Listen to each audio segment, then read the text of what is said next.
देखो, तो पिछली क्लासों में हमने पढ़ा किसके बारे में कि कुछ आकृति पढ़ी थी, जैसे कि त्रिभुज के बारे में पढ़ा। त्रिभुज के प्रकार पढ़े हमने, कितने प्रकार से बांटा जा सकता है उसे। फिर उसके बाद आए थे हम चतुर्भुज पर, और चतुर्भुज के प्रकार भी पढ़े हैं, कितने प्रकार के होते हैं, उनकी प्रॉपर्टी भी पढ़ी हुई हैं।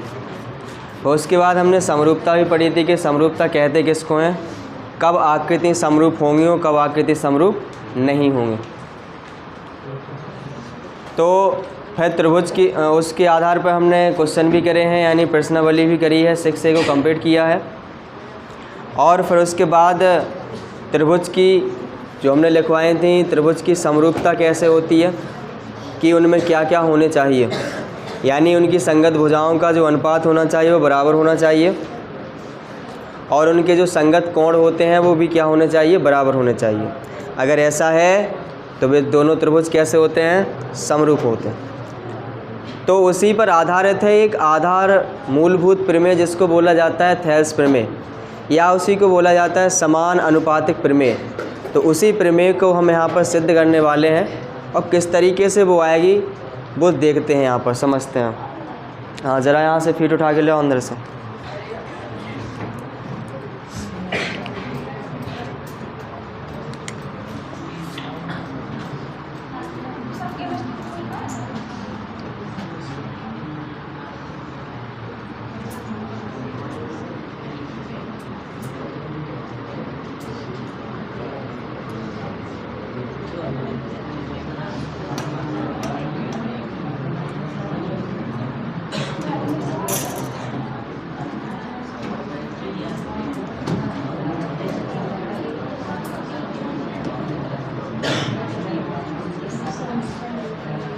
समानुपातिक प्रमेय जिसको बोलते हैं ना, तो इसमें क्या है, इसका कथन क्या होता है, पहले चित्र बना लेते हैं, उसके बाद कथन लिखेंगे, जिससे पूरा तुम्हें कथन समझ आ जाएगा। इनने क्या किया था कि एक त्रिभुज लिया इनने, जैसे इस तरीके से यहाँ बना रहे हैं। एक एक बात को ध्यानपूर्वक समझते चलें, ये प्रमेय बहुत इम्पोर्टेंट है और इसी से सारे क्वेश्चन होते हैं। यानी त्रिभुज वाले लेसन में 80% जो प्रश्न हैं वो थेल्स प्रमेय से ही होने हैं, तो समझिए अच्छे से।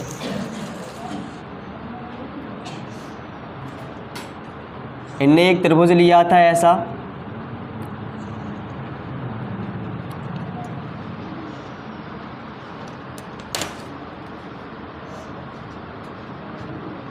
जैसे एक त्रिभुज ये है। इनने क्या किया कि ABCD एक त्रिभुज लिया, लेकिन इसमें 3 भुजाएं होती हैं त्रिभुज की। AB देख पा रहे हो, BC देख पा रहे हो, AC देख पा रहे हो, 3 भुजाएं हैं। इनने किसी एक भुजा के समांतर एक अन्य रेखा खींच ली। इनके 3 भुजाएं हैं, चाहे तो BC के समांतर खींच दो यहाँ से एक रेखा, चाहे तो AB के समांतर खींच दो यहाँ से एक रेखा, चाहे तो AC के समांतर खींच दो यहाँ से रेखा। यानी कहने का मतलब ये रहा कि किसी त्रिभुज की एक भुजा के समांतर एक तीसरी अन्य रेखा खींचेंगे। अगर वो अन्य रेखा जब हम खींच रहे हैं तो उसी में वो रेखा क्या करती है कि उस त्रिभुज को 2 भागों में बांट देती है। जब 2 भागों में बांटती है तो उसकी जो भुजाएं भी जो है वो समान अनुपात में बट जाती हैं। वही इनने सिद्ध किया था। कैसे किया था देखते हैं। यहाँ से हमने BC के समांतर एक रेखा खींची, जैसे हमने DE ली। यहाँ पर हमने क्या ले लिया, D, और यहाँ E। तो एक देखो त्रिभुज बना यहाँ पर ADE, एक त्रिभुज ये बन गया। एक पूरा बड़ा वाला त्रिभुज था ABC। तो ABC देखो 2 भागों में बट गया, तो कहने एक नीचे वाला पार्ट एक ऊपर वाला पार्ट। जब ये 2 भागों में बटा तो जा वाली रेखा भी देखो 2 भागों में बट गई, एक जा वाली रेखा भी 2 भागों में बट गई। यानी AB रेखा AD और DB में बट गई, और यहाँ पर जो AE रेखा है वो AC रेखा है वो AE और EC में बट गई, 2 भागों में बट गई। लेकिन इनने कही बट तो गई, लेकिन वह बटत कैसे है। इनने कही कि अगर हम E को और E को अनुपात निकालें और E को और E को अनुपात निकालें तो बराबर आत है। कैसे आत, बराबर। वही थेल्स प्रमेय है। यानी इनने कहा था कि किसी त्रिभुज, कथन लिखते हैं यहाँ पर, तो याद रखना है कथन को अच्छे से। किसी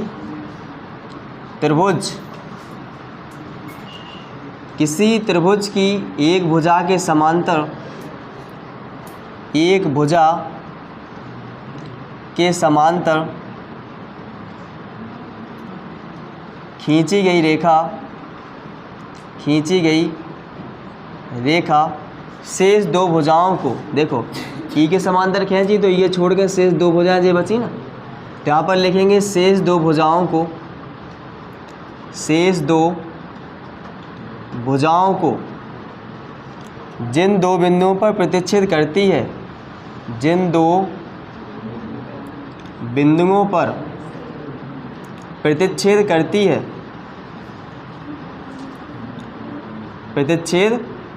है, वे बिंदु उन रेखाओं को समान अनुपात में विभाजित करते हैं, समान अनुपात में विभाजित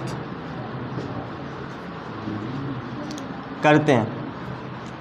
दोबारा समझिएगा, कथन को अच्छे से समझिए। क्या लिखा है? किसी त्रिभुज की एक भुजा के समांतर खींची गई रेखा। त्रिभुज की एक भुजा के समांतर खींचना है, चाहे तो कोनों की भी भुजा ले लो, कोई सी भुजा ले लो, क्योंकि समांतर खींचना है। जरूरी नहीं कि हमने BC की समांतर खींची तो BC की खींचे जाए। चित्र बन के ऐसे भी आ सकता है, देखिए जैसे यहाँ A लिखा होता है, यहाँ B लिखा होता है, C हम यहाँ पर AC के समांतर भी खींच देते हैं यहाँ पर। तो देखिए तो A भी तो वैसे ही बनेगा, अगर ये पलट लिया जाए तो ऐसे ही बनेगा। मान लीजिए ऐसा ना खींच के हम ऐसे ही खींच देते तो A भी तो देख लीजिए, अगर इसको पलट दिया जाए तो भी वैसे ही बन जाएगा। देखो दो भागों में बटेगा। तो इनने कहा क्या कि किसी त्रिभुज की एक भुजा के समांतर खींची गई रेखा शेष दो भुजाओं को, इसके समांतर खींची हमने जा रेखा, शेष दो भुजाएं कौन है? AB और AC। शेष दो भुजाओं को जिन बिंदुओं पर, देखो बिंदु D पे और इस यहाँ पर बिंदु E पर प्रतिच्छेद कर रही है, तो जे बिंदु क्या करते हैं कि इन रेखाओं को, जा रेखा है जो, इन्हें समान अनुपात में विभाजित करते हैं। देखो वो लिखा हुआ है कि वे बिंदु उन रेखाओं को समान अनुपात में विभाजित करते हैं। अर्थात थेल्स प्रमेय के अनुसार क्या बनता है कि यानी AD बटे में क्या लेंगे? DB बराबर, ऐसे ही क्या होगा? AE बटे में क्या होगा? EC, या ऐसा भी लिख सकते हैं, EC लिखेंगे है ना, या ऐसा भी लिख सकते हैं AD बटे में पूरी बड़ी भुजा ले लो AB, बराबर हो सकता है AE बटे में पूरी भुजा AC। ऐसा भी लिख सकते हैं, लिखा जा सकता है ना। काहे कि दो त्रिभुज बनेंगे, एक ये वाला त्रिभुज देख रहे होगे, एक बड़ा वाला त्रिभुज, तो दोनों समरूप बनेंगे। समझ पाए होगे इतना? अब ये आता कैसे है वो सिद्ध करना है हमें, ये आया कैसे है वो हमें क्या करना है? सिद्ध करना है। ये तो अभी कथन है, अब हम इसको सिद्ध करते हैं कि ये कैसे आ गए होंगे, जे कैसे आ गए होंगे। देखो तो इधर उत्पत्ति, पहले यहाँ पर लिख लेंगे अपन, यहाँ पर दिया है ना, दिया क्या है? जब भी सिद्ध करने होते हैं कोई भी प्रश्न, तो पहला स्टेप होता है दिया है, दूसरा होता है सिद्ध करना है, और अगर रचना कुछ कर रहे हैं तो तीसरा लिख लेते हैं रचना, और इसके बाद आता है उपपत्ति। जो कुछ भी सिद्ध करते हैं उपपत्ति में लिखा जाता है। तो यहाँ दिया क्या है कि ABC एक क्या है? त्रिभुज है। यहाँ पर लिख लेंगे कि ABC एक त्रिभुज है, ABC एक त्रिभुज है जिसमें जहाँ समांतर रेखा यानी DE है वो समांतर है BC। ये दिया गया, और कुछ नहीं दिया गया। ठीक है, और कुछ दिया गया क्या इसमें? और कुछ नहीं दिया गया। इसके बाद फिर हमने इसमें रचना करनी है कुछ। क्या रचना करनी है कि इस पर लंब डाल लेंगे,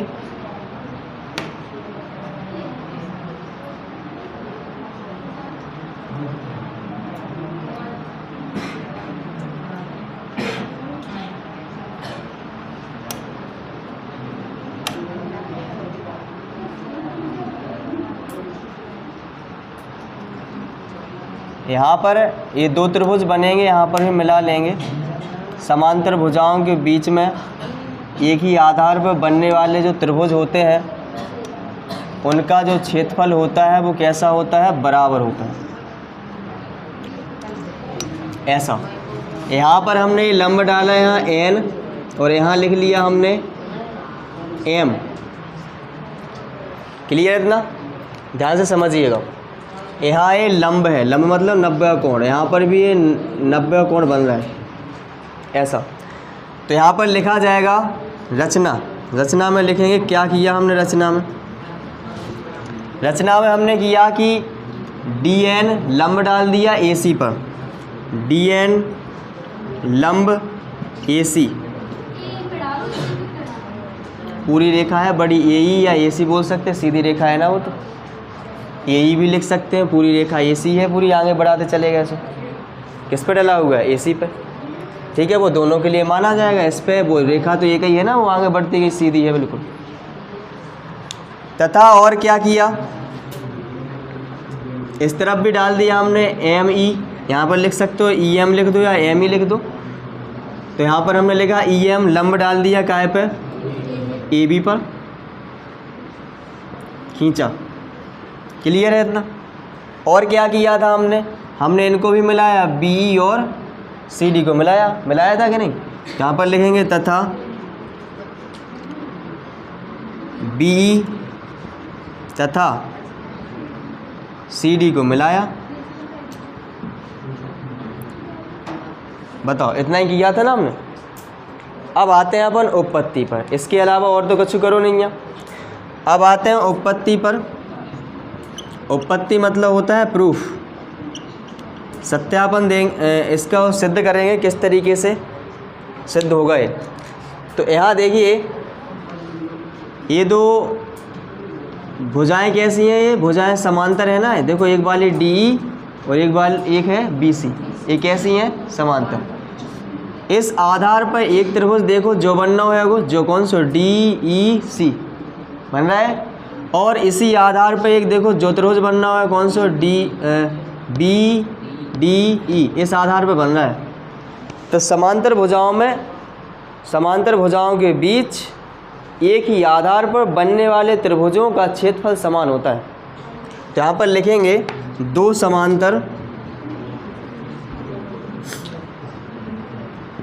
समांतर भुजाओं के बीच एक ही आधार पर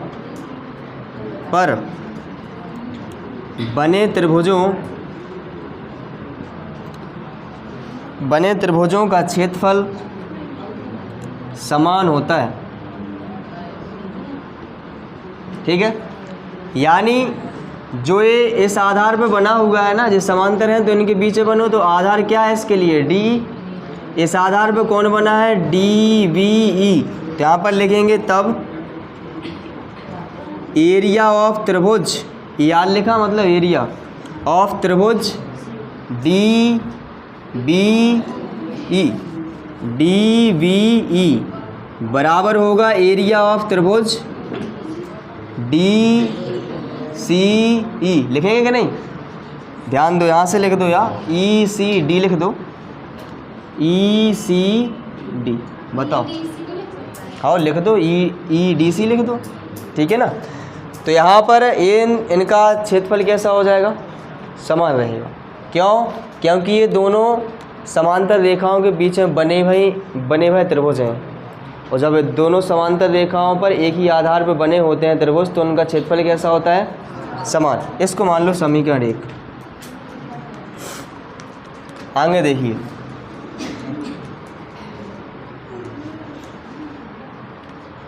अब बात आ रही है कि एक ही आधार बीच में है, कॉमन लाइन। इस लाइन पर देखो एक त्रिभुज बन रहा है ADE और इसी पर एक बन रहा है DVE बन रहा है। तो इन्हीं का क्या कर लो, इनके त्रिभुजों के क्षेत्रफलों का अनुपात निकाल लो, क्योंकि एक ही आधार में बनना। ऐसे ही इस तरफ बनना है तो लिखेंगे ADE और एक त्रिभुज बन रहा है DEC, तो इनके त्रिभुजों के क्षेत्रफलों का अनुपात निकालते हैं। तो देखते हैं, देखिए तो यहाँ पर लिखते हैं, चूँकि एरिया ऑफ त्रिभुज ADE बटे में लिखा जाएगा एरिया ऑफ त्रिभुज। इसी आधार पे क्या बना, ये वाला बना ना, इधर इस तरफ वाला ले रहे हैं, तो लिखेंगे DVE।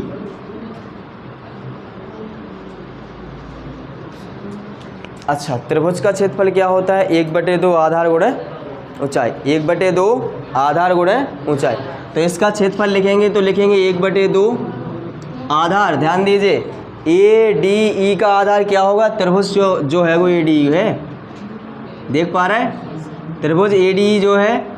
तो इसमें ये देखिए कि इसका जो आधार कौन तरफ वाला लेना है, इसकी इस तरफ वाला क्षेत्रफल ले रहे हैं ना, इस वाला त्रिभुज। तो जौन E पर लंब पर डलो वो यानी कि जौन सी रेखा पर लंब डला हुआ है वो हम क्या लेंगे, उसका आधार। तो ADE वाले में जो लंब कौन सा डलो है, EM डला ना, किस पर डला है, AD पर। तो AD क्या लिया जाएगा, आधार, और इस पर जो लंब डला है ये क्या मानी जाएगी, ये ऊंचाई। क्या मानी जाएगी, ध्यान देना है, इस तरफ के लिए लंब अलग ले लिया जाएगा और उसके लिए आधार अलग लिया जाएगा। हम इस वाले त्रिभुज के साथ ले रहे हैं तो यहाँ पर आधार क्या लिया जाएगा, AD, और ऊंचाई क्या ली जाएगी, EM। समझ पाया ना, जो लंब डला हुआ है वो ऊंचाई लेंगे, लंबवत ऊंचाई मानी जाती है। तो यहाँ पर लिखा जाएगा 1/2 आधार क्या है इसके लिए, AD, इंटू इसके लिए लंब क्या है, EM, बटे में 1/2 इंटू यहाँ पर क्या लिखोगे, DBE का निकालना है, DBE है, DBE ध्यान दीजिए। तो इस पे इसका लंब कहाँ है बताइए, इसको भी तो लंब जो ही है बाहर की तरफ निकल गो, वो ऊंचाई मानी जाए, क्या माना जाएगा इसका लंब, इसका लंब माना जाएगा EM माना जाएगा। समझ लो अभी यार फिलहाल, जैसे मान लो हमने ये त्रिभुज बनाया, जैसे ये त्रिभुज बनाया, हमें इसकी इस चीज़ से लंब डालने हैं, तो हम इस पर ऐसा लंब डाल लेंगे, इसको आगे बढ़ाना पड़ेगा, हमें आभास करने हैं। तो लंबवत ऊंचाई तो इसकी जा मानी जाए, लेकिन आधार कौन सा मानो जाए, आधार तो यहाँ से यहीं तक है कि नहीं, इन दो बिंदुओं को। तो ऐसे ही इस वाले त्रिभुज के लिए लंब तो माना जाएगा EM, लेकिन आधार क्या रहेगा, बिल्कुल DB रहेगा, वो ध्यान देना है। समझ आ रहा है इतना। तो लिखेंगे क्या, इसके लिए लिख लेंगे हम लंब क्या लेंगे, या आधार लिख लो, इसके लिए आधार क्या लेंगे, DB, और ऊंचाई क्या लेंगे, EM। समझ पाए होगे इतना, क्लियर है इतना। हाँ, कहाँ नहीं आया, सुनो दोबारा समझिए। देखिए, जैसे हमें इस त्रिभुज का क्षेत्रफल निकालना है ADE का, ADE का हम किसके साथ में अनुपात निकाल रहे हैं, DBE के साथ में निकाल रहे हैं। जब इसके साथ में निकाल रहे हैं तो इसी तरफ वाला हमें क्या लेना पड़ेगा, आधार लेना पड़ेगा। तो इस वाले का आधार A है, तो हम ADE में आधार क्या लेंगे, AD लेंगे, और AD पर लंब डलो हो बा ऊंचाई को, तो AD पर लंब डलो कौन सा, EM। तो इसके लिए क्या हो गई ऊंचाई, EM। क्लियर है इतना। अब ऐसे ही हमने इसके लिए लिया, तो इसके लिए देखो इसमें कोई अलग से लंब तो है नहीं, तो इसके शीर्ष से जो डलो लंब, यही त्रिभुज के शीर्ष से डलो ना, DBE के शीर्ष से डलो, तो जो लंब मानेगा इसके लिए क्या, ऊंचाई। और आधार कौन सा है, तो जो त्रिभुज तो इतनी तक है ना, BD तक, तो इसके लिए आधार क्या मानी जाएगी, BD माना जाएगा, DB लिख सकते हो उसे, तो वही तो लिखा हमने, देखो ठीक है ना। सुनिए, EM से EM कैंसिल, 1/2 से 1/2 कैंसिल, तो यहाँ पर क्या बनेगा, एरिया ऑफ त्रिभुज ADE बटे में बनेगा एरिया ऑफ त्रिभुज DVE बराबर बनेगा AD बटे में DB। बताइए, ये मान लिया जाएगा समीकरण दूसरा, ठीक है। इसी प्रकार इस तरफ वाला एक त्रिभुज जे बचो है, तो ADE के साथ में इसका अनुपात लेंगे, तो लिखते हैं इसी प्रकार लिखेंगे एरिया ऑफ त्रिभुज ADE और बटे में एरिया ऑफ त्रिभुज जो वालो ADE या AED लिख लो, बात बराबर। और ए ई डी लिख लो, है तो वो ही। चलो ठीक है इतना, ए ई डी लिख लिया। फिर इसके बाद यहाँ पर कौन सा लिखेंगे, डी या ई सी डी लिख लो या डी, और चलो ई सी डी लिख लो, ई सी डी। ठीक है इतना लिख सकत ना। तो इसका हम क्षेत्रफल लिखेंगे। क्षेत्रफल क्या होता है, 1/2 आधार गुणा ऊंचाई। तो यहाँ पर लिखेंगे 1/2 आधार। तो इसके लिए आधार अब कौन सा लेंगे, इस तरफ वाला लेंगे, ए ई लेंगे ना आधार, बिल्कुल। तो यहाँ पर लिखेंगे ए ई। ऊंचाई क्या लेंगे, इसी आधार पर लंब डला दो, कौन, डी एन, बिल्कुल, बटे में। ऐसे ही इसका निकालेंगे तो क्या बनेगा, ई सी। क्या बनेगा इसके लिए, आधार, तो लिखेंगे ई सी। और इसके लिए लंब क्या बनेगा, बिल्कुल डी एन बनेगा। डी एन से डी एन कैंसिल, ए से ए कैंसिल। तो यहाँ पर क्या बना, एरिया ऑफ त्रिभुज ए ई डी बटे बना एरिया ऑफ त्रिभुज ई सी डी बराबर में बना ए ई बटे में ई सी। ध्यान देना, ए ई डी को हम क्या लिख सकते हैं, ए डी ई भी तो लिख सकते। अरे आगे पीछे लिख लो, त्रिभुज है ना वो, तो लिख सकते हैं ना। तो यहाँ पर ऐसा लिखो, त्रिभुज ए डी ई बटे में, ध्यान देना डी बी ई लिखा है और यहाँ पर क्या लिखा, ई सी डी। तो देखो जो पहले लिख लो तो हमने ई सी डी को क्षेत्रफल की के बराबर लिख सकते डी बी ई। तो यहाँ पर लिख सकते हैं समीकरण 1 से, ऐसा लिख लो, समीकरण 1 से लिख सकते हैं क्या, एरिया ऑफ त्रिभुज ई सी डी बराबर है एरिया ऑफ त्रिभुज डी वी ई। बताओ लिख सकते कि नहीं, कोई डाउट किसी को नहीं है। तो देखो इधर क्या बन जाएगा, एरिया ऑफ त्रिभुज, इसको क्रम से लिख लें ऐसे ही, ए डी ई बटे में इसकी जगह क्या रखना है, डी वी। तो लिखेंगे एरिया ऑफ त्रिभुज डी वी ई बराबर जो चले ही रहो ए ई बटे में ई सी।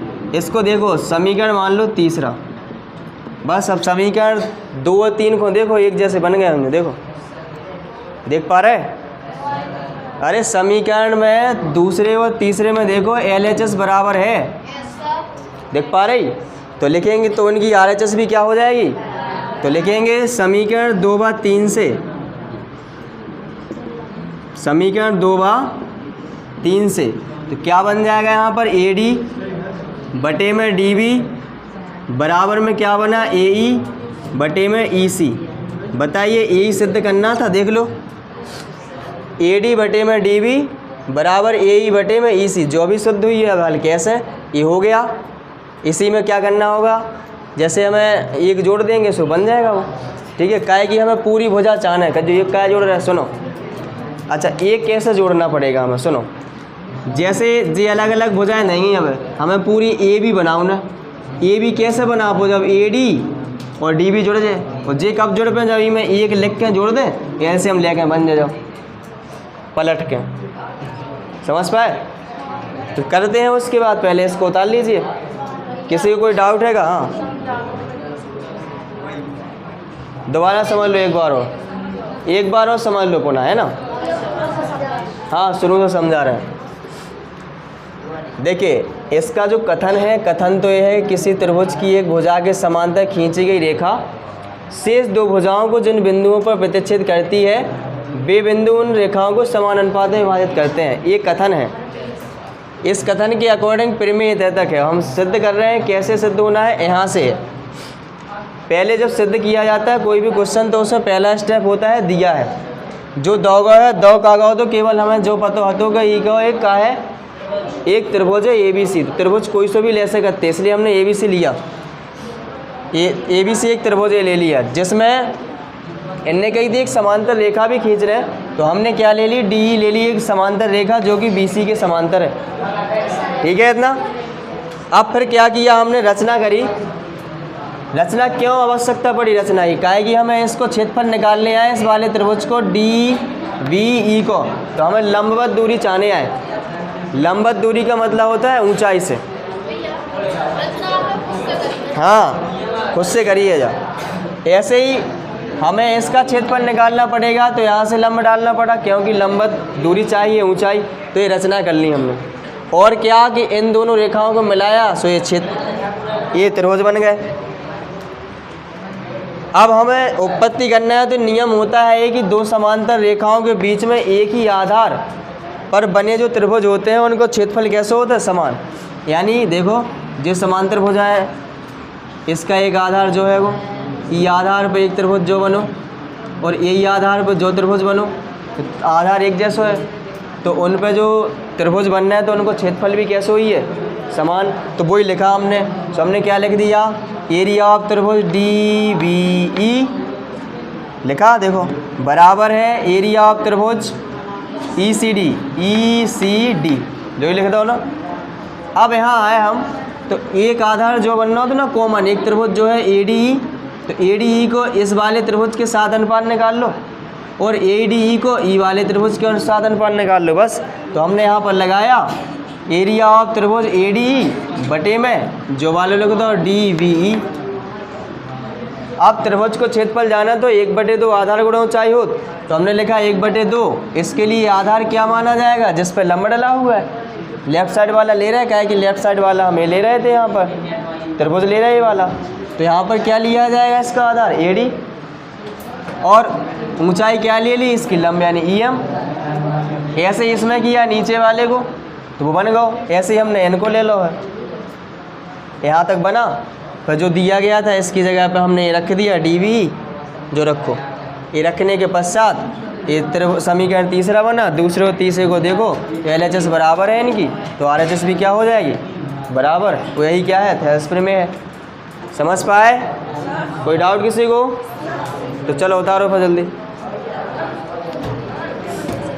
देखिए तो वहाँ पर जब लिखा गया था तो ऐसा भी लिखा था कि AD बटे में AB लिखा था और बराबर में वहाँ लिखा था AE बटे में AC। वो कैसे आता है देखिए, इसी के आधार पे आएगा, तो वहाँ पर लिख सकते हो उसी का उपरिमेय है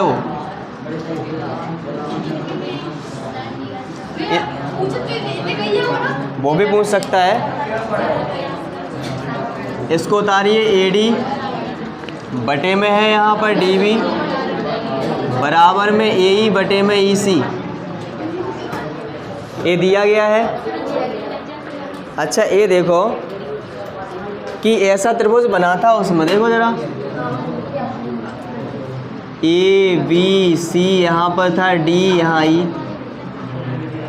तो एक त्रिभुज जो देख पा रहे हो ये होगा AD त्रिभुज की भुजा एक तो AD है और एक बड़े त्रिभुज की भुजा AB है। तो उन भुजाओं में लेना है हमें उनका अनुपात। बड़े बड़े त्रिभुज लेंगे, एक छोटा त्रिभुज। एक तो बड़ा त्रिभुज देख रहे होगे ABC वाला, तो इसकी बड़ी भुजा लेनी है और छोटे वाले त्रिभुज के लिए। लेकिन हमें लेने का नहीं जा DB नहीं लेना, क्या कि DB से थोड़ी ना त्रिभुज बनना होगा। तो हमें जो लेना है उसको क्या कर लो, नीचे कर लो। जैसे हमें AD चाहने तो ये ऊपर ना लो, ये नीचे लो, जिससे बदले ना। ये पलट लो, ये पलट दें तो क्या बने DB बटे में AD बराबर में बनेगा EC बटे में AE। दोनों पक्षों को पलट दो, अब दोनों में एक जोड़ दो, तो लिखते हैं एक जोड़ने पर बता रहे हैं हम पलट कायदा वो। अब हाल पता चलो जा रहा हूँ। DB बटे में AD प्लस 1 कर दो, इधर EC बटे में AE प्लस 1 कर दो, बन जाएगा इतना। अच्छा इसके नीचे बन करके लेफ्ट साइड एलसीएम ले लो। लेफ्ट साइड एलसीएम लेंगे तो बनेगा AD, यहाँ बनेगा DB प्लस इससे भाग लगाओ बने AD बराबर यहाँ बनेगा EC प्लस के AE बटे में एलसीएम रहेगा AE जो बने। चित्त से देखो DB और AD को जोड़ो, AD और DB को जोड़ो तो क्या बन जाए, ये भी बन जाए। तो यहाँ पर लिख दो पूरा AB बटे में क्या बनेगा AD बराबर में यहाँ इसकी जगह पर क्या लिख सकते AC बटे में AE। अब वैसो पलट के चाहना है तो फिर पलट दो। सो AD बटे में AB बराबर AE बटे में AC। तो एक AB सिद्ध करने को पूछा जा सकता है तो AB क्या हो जाता है, प्रूव्ड हो जाता है। अगर नहीं एक और हो सका नहीं पलट रहे तो ये सो एक जोड़ दो। सो जो बटे में बनो रहा DB हो जाए तो बनो रहा EC। समझ आ रहा है? पलट ई से लो तो कहेगी हमें ये भुजा को नहीं बदल रहे, जब भुजा हमें चाहने हैं AD को बचाना है और AE को बचाना है। जिन्हें बचाने हो तो उन्हें नीचे कर ले, ठीक है, ताकि इसमें नीचे बनी रहे, बनी इसमें देखो जो तो इस तरीके से कर सकते। तो ये ऊपर में हो गई उसी की एक और। अगर सीधा इसमें एक और जोड़ दें, एक जोड़ दो सीधो पलट के ना करो तो भी एक पर में बन जाए उससे।